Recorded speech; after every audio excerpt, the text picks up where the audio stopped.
Hi there. So in this video, I'm going to show you how to work with array in Go programming language.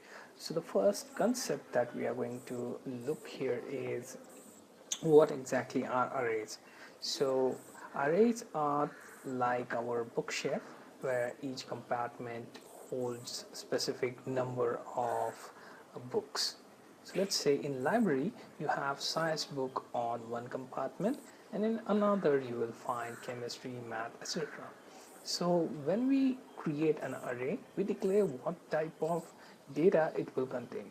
So for example, let's say your array is like this compartment where you have only physics books. Same with array, you can have string array, integer array, etc. So we'll take a look at that example.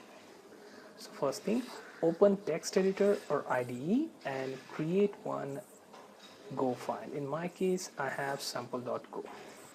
Now I have this main package. Now let's create one main function. Now here I'm going to create one array.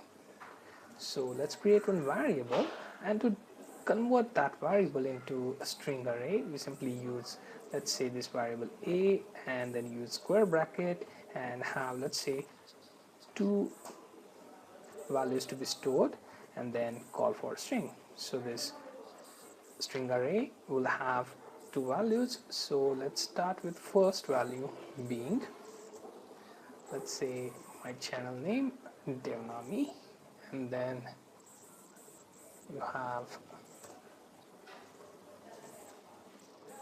YouTube. So this is the content inside my string array. Okay, now let's output that fmt, then println, and we can output one after another. So let's go with that, and we can also output entire array with simply calling for this a. Okay, now it has automatically imported format package fmt, so I'm ready to go and execute this in terminal.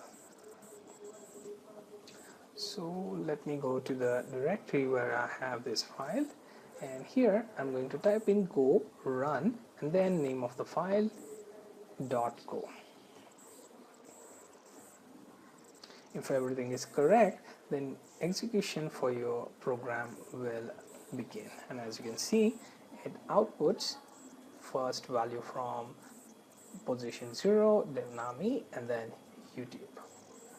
And secondly, you will find this your array A printed directly, but this time it gets the square bracket. That's because we are printing this entire array directly. So no matter how many words it has, you can find this square bracket at the start and the end of your array. Okay, so this was example for, let's say, your string. So what about example of integer? So let's create one variable, call it b, and declare it integer. And let's start with the 0th position, give it a value of 1, then for second position b1, give it value of 5, then you use format println and then call for simply b, and you should combine these 1 and 5 and it will be displayed on your console.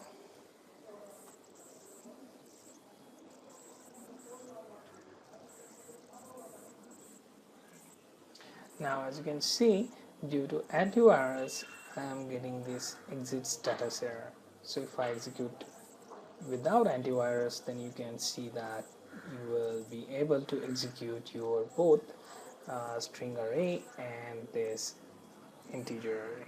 So make sure that your antivirus is disabled, because your Go language compiler will often cause some of the issues that may have conflict with your antivirus. Okay, that being said, This was example for string array and integer array.